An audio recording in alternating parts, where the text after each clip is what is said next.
আমি দেখতেছি আমি দেশের জনগণ এখন যে পরিস্থিতি তাতে দেশের ভালো কিছু করতে পারবো না, এবং দেশের ভালো কিছু নাই করতে পারে জনগণের পাশে কেন দাঁড়াবো?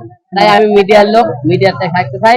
সবাই জানেন আমি জাতীয়, চারবার জাতীয় সংসদ নির্বাচন করে 2বার পাশও করেছিলাম। আর বর্তমানে দেশের যে পরিস্থিতি, এই পরিস্থিতি নির্বাচন করা কোনো সম্ভব না। আমি নির্বাচন থেকে, রাজনীতি থেকে আমি চলে এসেছি, রাজনীতিতে কাম ব্যাক করতে চাইতেছি না। কারণ আমি দেখেছি কোন দেশের জন্য রাজনীতি করবেন, যে দেশের মানুষের জন্য রাজনীতি করবেন, যে দেশের জনগণের জন্য এত কিছু করবেন, সেই দেশের জনগণ 10টা ভুলে ভালো কাজ করলে, একটা খারাপ কাজ করলে তার বিনিময়ে তারা মুখে তাকে সাথ দেয় না এবং দেখেন আমি যে দেশের জনগণের জন্য আন্দোলন করলাম, সংগ্রাম করলাম, ছাত্র আন্দোলন থেকে কেমন তো দেখাচ্ছে, যেখানে অন্যায় অত্যাচার সেখানে হিরো পাঠায়, বিনিময়ে হিরো কি পাইছে? মানুষের লাঞ্ছিত, মানুষের মার, মানুষের মনে করে ধিক্কার, এছাড়া কি পাচ্ছে? কাদের জন্য লড়বো? বাংলাদেশের মানুষের জন্য।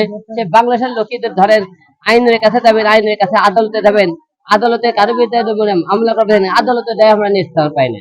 আদালতে দেখবেন যে আদালতে পুলিশ প্রশাসনের মানুষের মারধর করে, বিচারের কাছে বিচার পায় না। দেশ বর্তমানে এমন পর্যায়ে চলে আসে যেখানে ক্ষমতা সেখানে দেশ। আমরা মনে করেছিলাম যে মানুষ পরিবর্তনে কিছু পাবো, কোনো পরিবর্তন না দেশের। এক দল গেছে, আরেক দল আসছে, ধরেন মানুষ এইরকম আছে, মানুষ চাইতেছে যে আমি যদি ভালো কিছু করবে কাকে, জনগণের আস্থা হারিয়ে গেছে।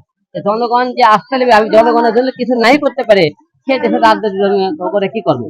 আমি দেখতেছি আমি দেশের জনগণ এখন যে পরিস্থিতি তাতে দেশের ভালো কিছু করতে পারবো না, এবং দেশের ভালো কিছু নাই করতে পারে জনগণের পাশে কেন দাঁড়াবো?